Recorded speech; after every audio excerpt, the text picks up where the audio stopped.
Welcome to the FMCG Guys, the podcast that dives into the innovation, strategy, and trends shaping consumer goods and retail in Europe and beyond.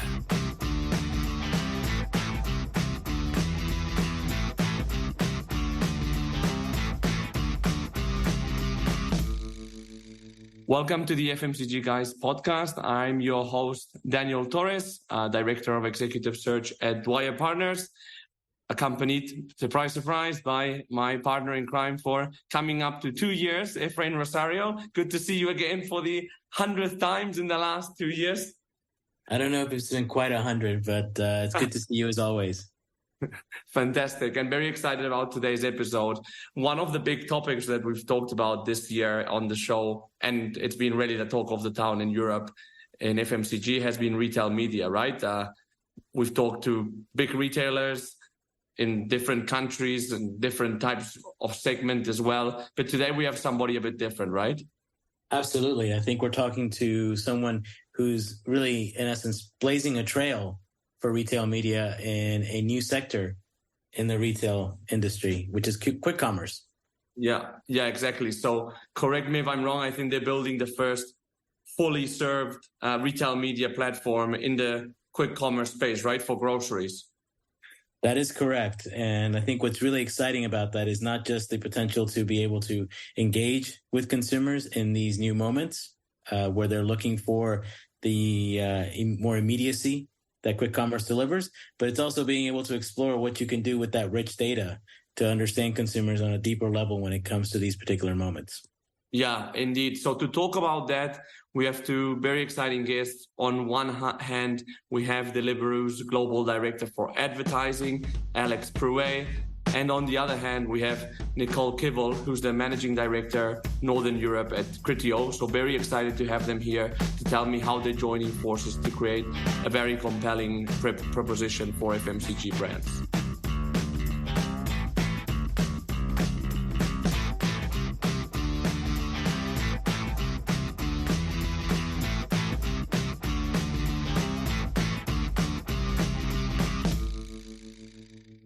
My name is Alex Prouhet. I'm the Global Director for Deliveroo Advertising.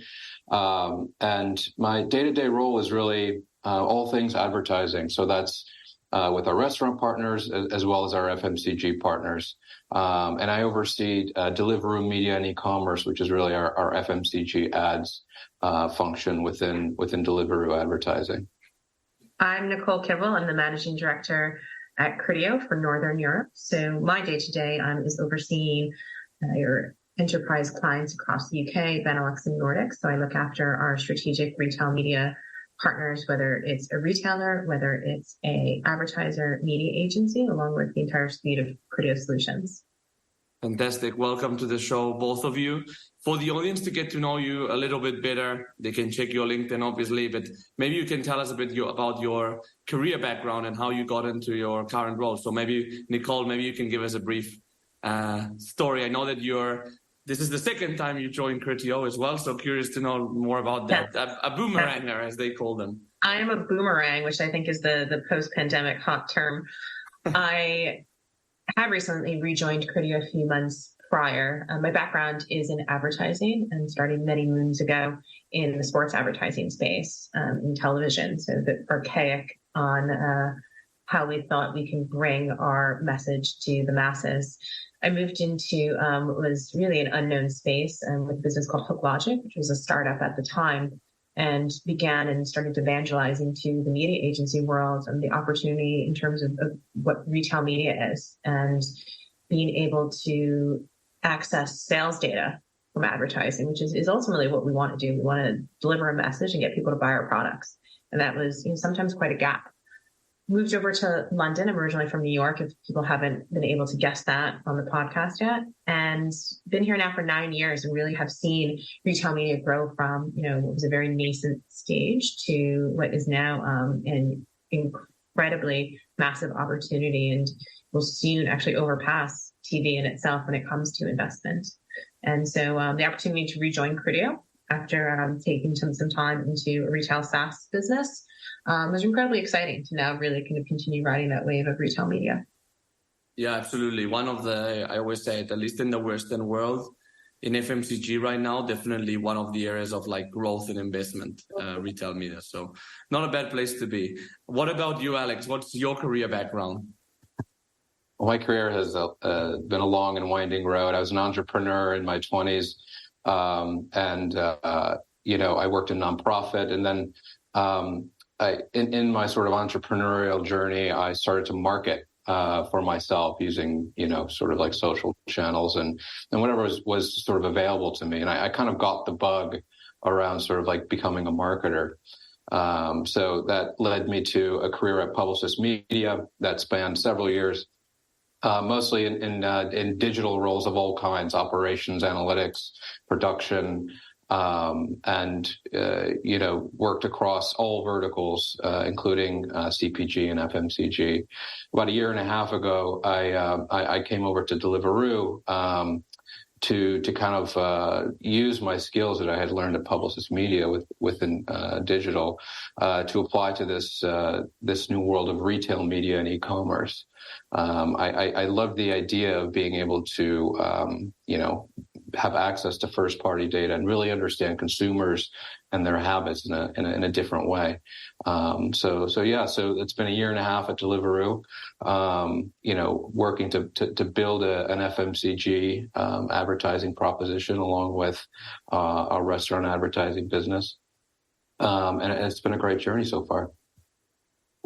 So Alex and Nicole, thanks again for joining us. Alex, I'm very familiar with Deliveroo as a consumer, having been using them ever since I moved back to Europe 8 years or so ago. It seems like forever now.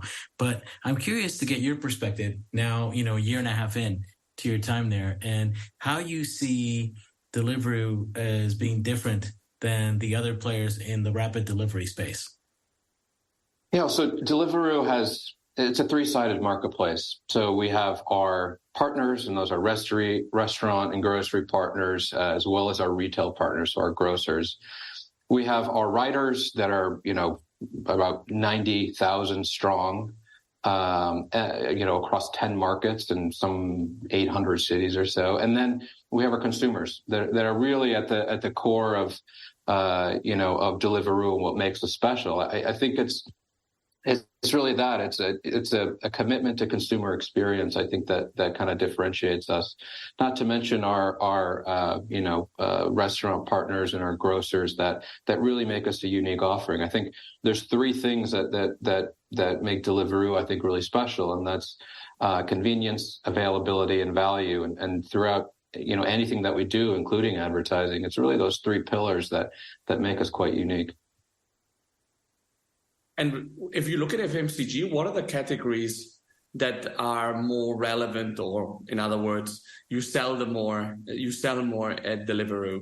Yeah, it's a great question. And I think, when we started the grocery business, back in 2018, we've scaled tremendously in that time. I think in the UK, at least, very few people,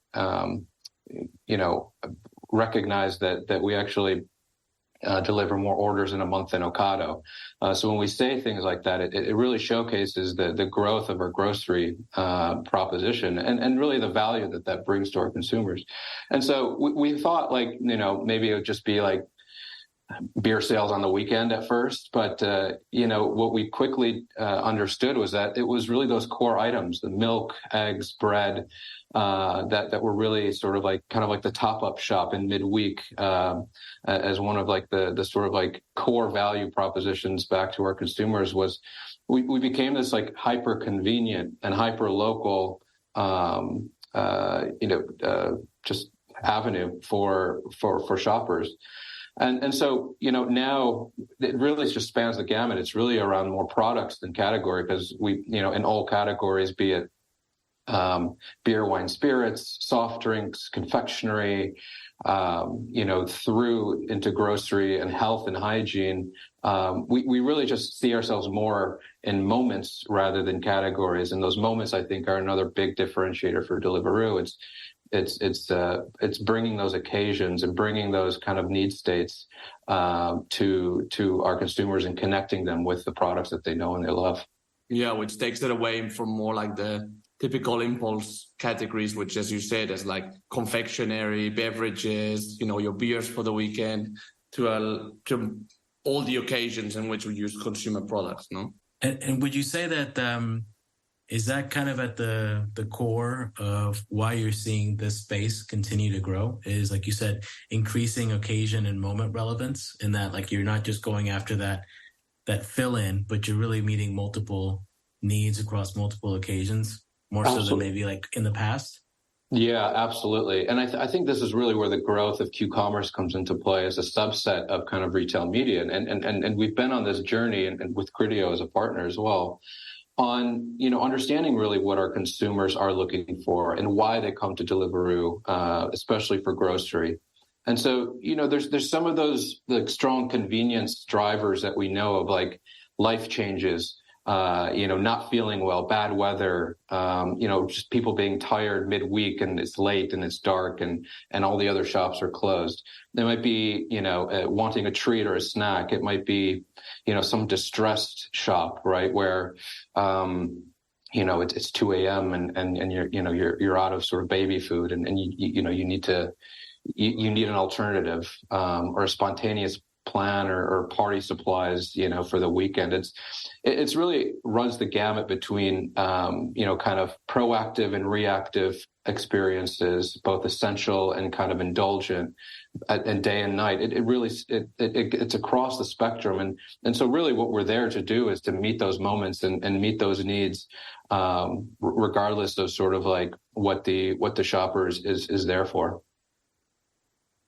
And how are you guys getting together, Nicole and Alex, to create a retail media platform together? And what's the goal of that? Yeah, so I can take that one. So Criteo is the global leader when it comes to retail media technology. And we've been on the forefront of that, working with retailers worldwide. And the exciting dynamic with the Deliveroo partnership is this is the first venture into quick commerce, which is an emerging retail entity in itself. It's really addressing the way people shop, as Alex has already eloquently spoken about. And so what's really exciting about this is having that moment of innovation to say, the state of retailers is changing. And so we want to enable, the retailer of tomorrow, which is a marketplace, which is quick commerce, and being able for them to quickly tap into this emerging, digital advertising opportunity, which can help drive their business through a revenue stream. So we provide both the technology to deliver on that, but also the sales and advertising acumen and capabilities to speak to brands, to speak to media agencies, and make sure that Deliveroo is in that conversation and really being able to put that unique opportunity that's there in front of key brands that should be thinking about quick commerce in the same way they think about traditional retail media.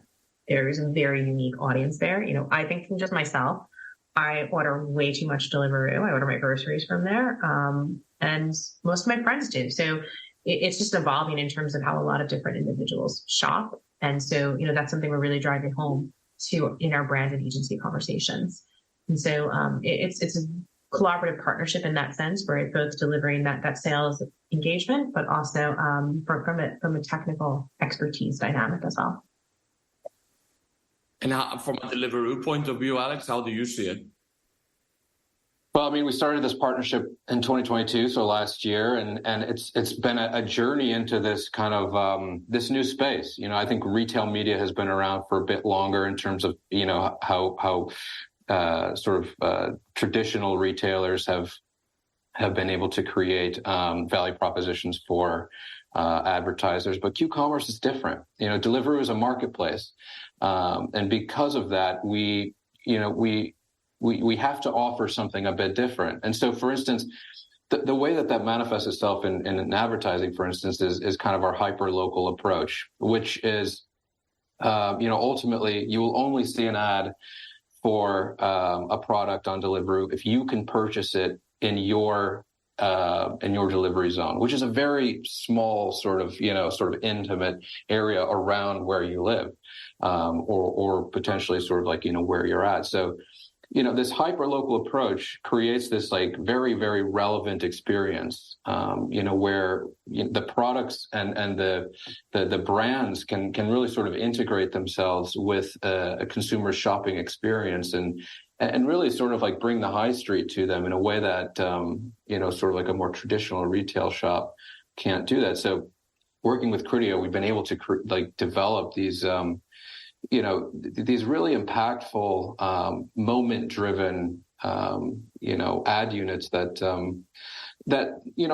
don't just meet the brief for our advertisers, but create a great user experience and create, a connection with the consumer in a way that is really impactful. And that spans both kind of, more performance-driven, sponsored products, as well as more sort of like upper funnel awareness driving, opportunities and solutions. So, Nicole, I think, as you mentioned, Criteo is the world leader, the global leader when it comes to retail media, which means that you're uniquely positioned to really help to drive standards in this space. And like any other new emerging space, there's usually a lot of variance in terms of like how we measure things or the verbiage or the terminology that we use. I'm curious to get your perspective on that topic, standardization, and what Criteo is doing to really help drive that for the industry. Yeah, absolutely. And that's a very hot topic right now. There's a lot of industry organizations that are spearheading retail media projects like the IAB to really help solve for this, because there's a lot of confusing reporting out there. Everyone's looking at it in different ways. And the scale to which retail media has reached and the percentage it now plays in a brand's marketing mix is incredibly meaningful. And the catch to that, though, is you have to have standards that they have to be able to measure that and analyze that at scale across all the different partners.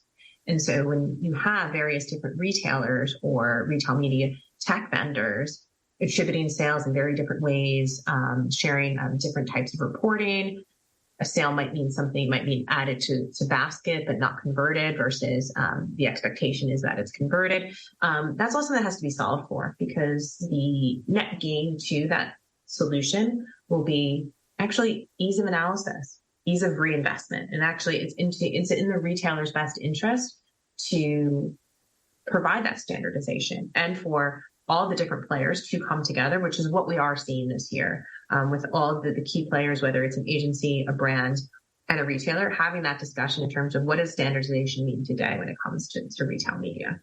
And one of the challenges that I think we saw a few years ago, which has started to change, is that, retailers were retailers. They weren't media entities. And so there was a disconnect there in terms of how to and what they tell a trade partner when it comes to trade activation is very different than what you tell a brand marketeer or a media agency. But, as the proposition of retail media grows, so has their expertise in the space. And so that is still a bit of a journey for a retailer to be a media entity and a retailer. But the key piece too is to making sure that the media entity doesn't sacrifice the retailers. There is a balance. We're seeing that happen with talent coming into businesses with that media experience. Alex is a great example of that, having worked at Publicis.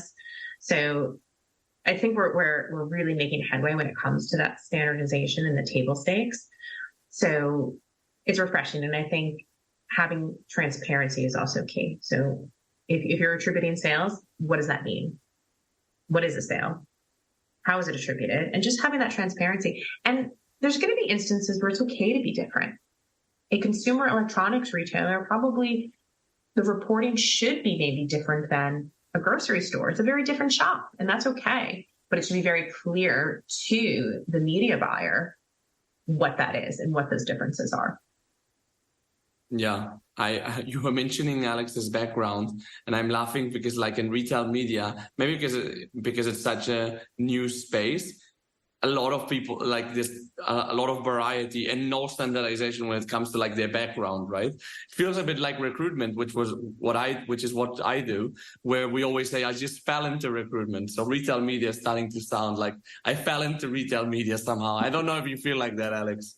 Oh, I totally do. I think what's interesting is it's exactly that. I think this new space is bringing together ideas from all across marketing, and even, from digital to trade marketing to offline. It's really interesting. And I think it's just bursting at the seams with ideas. I think the standardization will help to kind of bring some interoperability to the space, and a lot of ways that we can sort of like collaborate more within retail media, kind of like what CTV I think was maybe like, a few years ago, which is exciting. But, I think we're at the very beginning of this thing, and I feel like it has just so much room to grow. Mm-hmm. Was there a standardization process like this in CTV?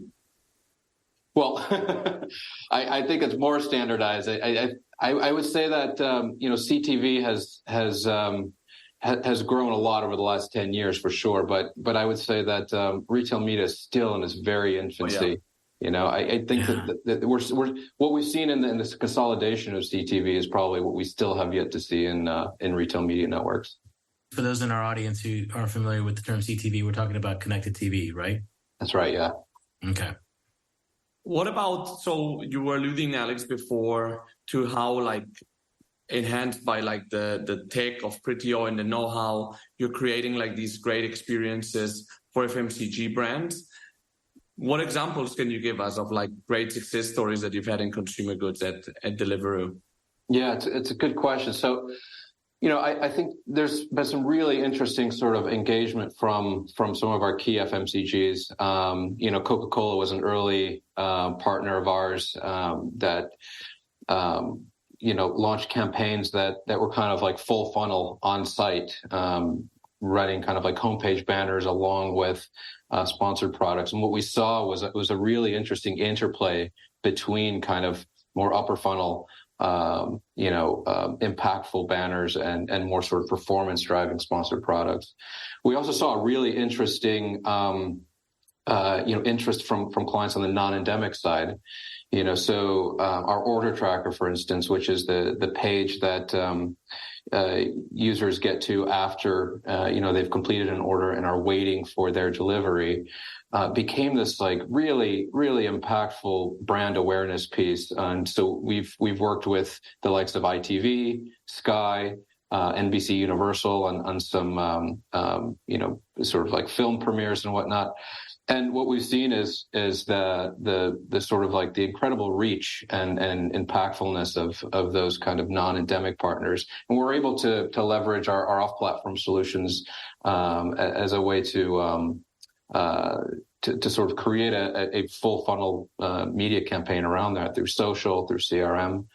And the order tracker itself is a page that gets about 5 times the number of views as any other page or any other area of our platform. So I think seeing the excitement from non-endemic partners has been a really interesting sort of development. And I think with our partnership with Criteo, we were able to develop a product around that is, really, really valuable to our clients. Yeah, because at the end of the day, like, it's brand awareness, right? The consumer doesn't care if they're buying, like if they're ordering a meal or ordering their groceries. What they want is to get that brand awareness with their target consumer, no? So somebody that may want to go watch a movie, maybe the same person that's buying the groceries that day. There's probably like some social demographic things that you can link through as well with that, no? Absolutely. And, what's interesting about that example with ITV, for instance, is it was really about building an occasion. It's really about connecting people with food, but then connecting people with things that go with food, like television, streaming, consumer electronics, and in certain cases, and all the verticals that sort of have a food moment associated with them. I think, what's been really interesting is working with partners to create these food moments as much as to leverage the food moments. So some of those moments, are created just by consumers coming to the site and, wanting a curry or wanting a pizza or, wanting to do their weekly top up shop or just, wanting some ice cream, like at, in the evening. But it becomes a platform for brands to create those moments as well. And I don't think we fully anticipated that, but it's definitely something that has evolved. Yeah, and also thinking out loud, like people in fashion, apparel, etc. Absolutely. If they're buying X, they may want to buy Y, right? Absolutely. Yeah. Well, and I think what's interesting about what you're describing when it comes to both identifying or in some case, like you said, creating these moments is that there is this just wealth of underlying data that can support all that, right? And that's what's really appealing and exciting to people at brands like me, but also, like you said, to non-endemic partners as well. So this is a question for both of you. I'm curious to understand if you could give us a little bit of insight in terms of the types of or the kind of data and the kinds of analysis or analytics that a brand is able to work to get in working with you. Yeah, I mean, that's really going to be dependent on the brands, the execution that they're doing. So kind of going back to the ITV example and so forth is the power of the retail audiences are tremendous, even outside of, okay, I'm shopping for X product, brand of relevancy will appear there. Because being able to target, even from a brand building perspective, of actually looking and targeting audiences that we know are actively shopping for these products week on and week out. We know this is a mom because she buys nappies every week. That's incredibly powerful versus, often what can be wasted impressions because of misassumptions based on some one-off browsing behavior that might have occurred. And so that's incredibly powerful to even just from that branded component of reaching those audiences. When it comes then to the data set, it's understanding if you are endemic to these retailers, well, you can understand, what else do they like to buy? How do you understand your customer profile? How frequently do they buy? Most importantly, particularly, and this is the FMCG podcast, lifetime value. Are they new to your brand? That's so important. And that is one of the key pieces when we think about, FMCG and the retail media value. It's, yes, maybe your ROAS isn't, outstanding, but you've been able to reach many new to brand shoppers, and that's even more important. So I think these types of elements are really what's unique. And are they buying other products in your brand? Are they upselling into more expensive variants? So there's a lot that we can dig into. And then, Deliveroo is even more unique because of the hyper-local nature to it. But Alex, you can definitely share probably a bit more about the wealth of data that you see from all of those late night deliveries that happen. Yeah, absolutely. So, I mean, there's a lot of interesting trends that come with, being this kind of hyper-local moment-driven marketplace. So our partners are obviously very, very interested in understanding how this is different, how their shoppers shop differently, who their shoppers are, and how they might be, different from sort of some of the other retail, be it sort of digital on demand or sort of like, traditional in-store shoppers. So, understanding our customers and the customers of our partners and making sure that they understand sort of like who the Deliveroo shopper is. Really understanding sort of how they're performing in this new space. And there's a lot that we do in terms of, brand snapshots and obviously post-campaign reporting from a sort of like micro level. And we also provide, data license agreements as well, so that that data can then be integrated into a brand's, overall sort of like data portfolio or, market mix models, for instance. So, be it sort of performance data, consumer data, or any other insights that will help with navigating this kind of like Q-commerce space. We know that as the foundation to really being able to understand how best to leverage it. And to Nicole's point around, customer lifetime value, how do we sort of start to build those metrics, those benchmarks around, if it's, outside of just like a sort of like campaign and sort of that micro view, how do we start to create a larger view of how we navigate the space around Q-commerce generally? Mm-hmm. So we have like the festive season just around the corner. Well, how are you guys gearing up for it, specifically in FMCG? Anything you can anticipate or trends that you see for brands in the rapid delivery or Q-commerce space? Yeah, so from a Deliveroo point of view, I think, this is, a huge time for us. Obviously, folks are entertaining more. There's a lot more there's a lot more going on in terms of just the holiday season generally, and being able to top up like midweek, like if you have a party or, if you're purchasing something for your team, for instance, we see a lot in terms of like midday kind of like, people buying things for what we can assume is like, their teams at work, for instance.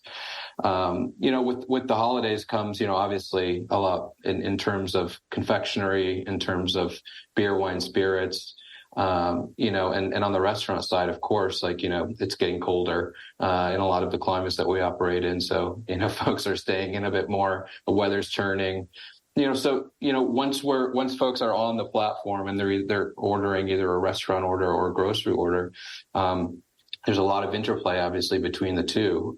So now we've introduced, being able to order groceries within 10 minutes of your restaurant order without any incremental delivery fees in a lot of our markets. So what's great about that is, if you sort of like wanted a soft drink or you wanted, a beer or ready to drink alcohol drink, for instance, you can do that much more easily, and it really connects kind of our shoppers in terms of, across the spectrum of restaurant and grocery, which is really cool.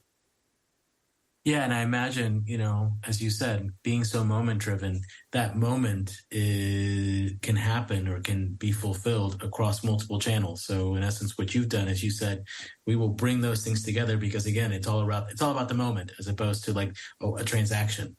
Yeah, and it's also adapting like the moment within the season and the context, right? Not just like hour of the day, any given day of the year. It's really like much more than that, I think. Yeah, exactly. And that's really sort of like where I think we're a bit different from other sort of, shopping experiences and platforms is really that it's to be there when those moments occur and to make sure that we have the all three sides of our marketplace are there to meet those moments. Yeah, it's just a broader FMCG perspective. When people think about Christmas, there's not the traditional peak season that you would get for toy or consumer electronics, but it is a peak. More people are out, people are having parties. And I think we really start seeing that, particularly now that, parties are back. We're in that post-pandemic side of things. So we definitely see a huge spike, and we definitely see our FMCG advertisers that think in the same way in terms of, and we also have clients that think about their sales goals themselves when it, have they, you're an alcohol brand, if you are a seasonal food item as well, how do they make sure that actually is moving in line with their seasonal expectations? And retail media is a great solution for that. And so we see that across the FMCG vertical, which oftentimes can be sometimes the biggest revenue increase that we see in a lot of cases when it comes to particularly in the UK market. Yeah, absolutely. I mean, I imagine, like you said, for many of the FMCG brands out there, this is the festive season is one of their tentpole moments in the year. So it's certainly something that they're paying attention to. And I think, like you said, very important to their metrics, their sales goals as well. So this has been a great conversation. I came in with high expectations, and this definitely delivered. Just lots of rich nuggets, particularly for those people who are still relatively new to the retail media space. So thank you both for that. Wanted to wrap up with our final question, which is a question that we ask all our guests. And it asks you to put yourself into a time machine, and given everything you've learned over your careers, having worked, in the different spaces you've worked in, if you could go back in time to, when you first started your career and give, that version of you one piece of advice, given everything that you've learned over your career, what would it be? Who wants to start? Yeah, exactly. No pressure. I think there's a lot of advice I'd love to give younger me at the start of my career, but I don't think we have enough time for all of that. I'd probably say I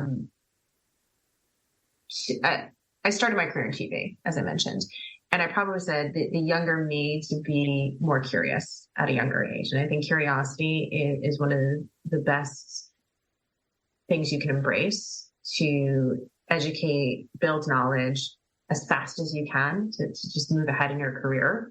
I think, in the TV world, which a few years ago, when TV was quite popular and digital wasn't the focus. And I wish I was more curious and being able to move quicker to understand, what's next. And that's something I embrace today is where's the next innovation coming from and really thinking ahead to that. And I think being able to do that at an early age creates really strong, brain muscle to always be inquisitive and always be learning and thinking about what's possible. Yeah, that's a great answer. And I would actually sort of echo a lot of that, of what Nicole said, I would tell myself to stay curious and to always find the why behind what it is that we're working on. I think, it's really easy, I think, in the marketing space, as big as it is, as complex as it is, to get siloed. And so I would say, stay curious. I would also stay, whenever and wherever possible, inject creativity in everything that you're doing. Stay creative, make it so, be an artist ultimately, with whatever it is that you're doing, and make sure that the consumer gets something more than just an ad, that they get sort of an emotional connection at the very, very best. And I think the last thing I would say is to find the story in whatever you're doing. Break out of the sort of the silo or the world that you're working in, and see how it connects more broadly to the business that you're working with, the business that you're working for, and to create something that is larger than the piece that you're specifically overseeing.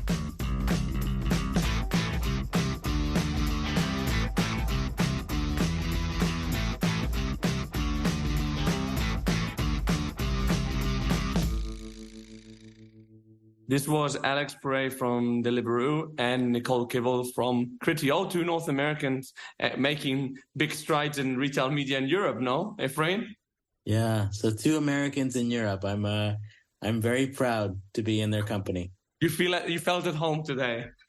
Yeah, I did. I felt like we outnumbered you for once, Daniel. You did. So what are the main takeaways? There are quite a lot. So if you had to synthesize them, what would they be? Well, I think the first thing that stuck out to me was when Alex was first describing their value proposition or their business proposition at Deliveroo. The fact that he referenced it as a three-sided marketplace, to me, was really interesting, because most of the times, particularly in marketing technology, you hear about two-sided marketplaces between brands and retailers. And it's fascinating to see how he's looking at it through the lens of three sides, which is the restaurant operators, the riders, and the consumers, and all through the lens of commitment to an excellent consumer experience. That's, to me, was really interesting, and it stuck out. Yeah, and first of all, I thought it was pretty impressive to hear out the scale of it. So 90,000 riders across 10 markets. That's a lot of people and a lot of visual presence as well that Deliveroo has in the markets. Yeah, I mean, actually, it would have been interesting. We should ask him as a follow-up how many meals they deliver on an annual basis across those 90,000 riders. Yeah, and also they have these principles, which are convenience, availability, and value, which he also translates that to the media offerings, which I thought was very interesting. And it's good to have I think that North Star of who you want to be, no?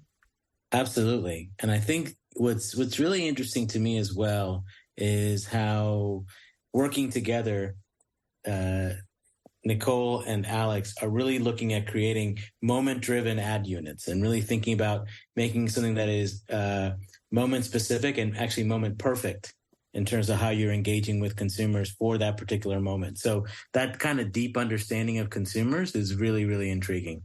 Yeah, and there's clearly a good partnership there between Deliveroo and Criteo, right? In the way that Criteo is bringing to Deliveroo a lot of innovation to them, a lot of know-how across different markets as well, which I think is really enhancing Deliveroo's value proposition in general. Absolutely. And I think as we said at the beginning of this episode, these two companies are really blazing new trails in the world of retail media, as having created the first service offering of its kind for quick commerce. So it's really, really fascinating, and it'll be, something to watch in the years to come. Yeah. And I think finally to close, I think that one thing that was very interesting, I think also for our listeners, was that the opportunity that non-endemic brands, for example, in fashion can have to advertise and be seen on Deliveroo, no? Because you wouldn't think of that automatically, but why not? Absolutely. I mean, I think they've got a very interesting audience. I mean, if you think about people for who the service Deliveroo offers is valuable, and it pretty much is anybody who wants to eat, right? And is looking for the convenience of that meal being delivered to them as opposed to having to go and get it. So it's going to definitely appeal to a lot of FMCG brands. But like, as you said, those same consumers or that same audience is also very relevant to fashion brands, to media companies, to all sorts of companies who are interested in trying to engage with those individuals. Absolutely. Well, thanks, Efrain, for your key takeaways. Thanks again to Nicole and Alex for joining us. And thanks to our more than 7,000 followers on LinkedIn and more than 3,000 monthly listeners. We really appreciate your support. If you have time, please leave a review. That would be very helpful. And we'll see you on the next episode of the FMCG Guys. Have a great day.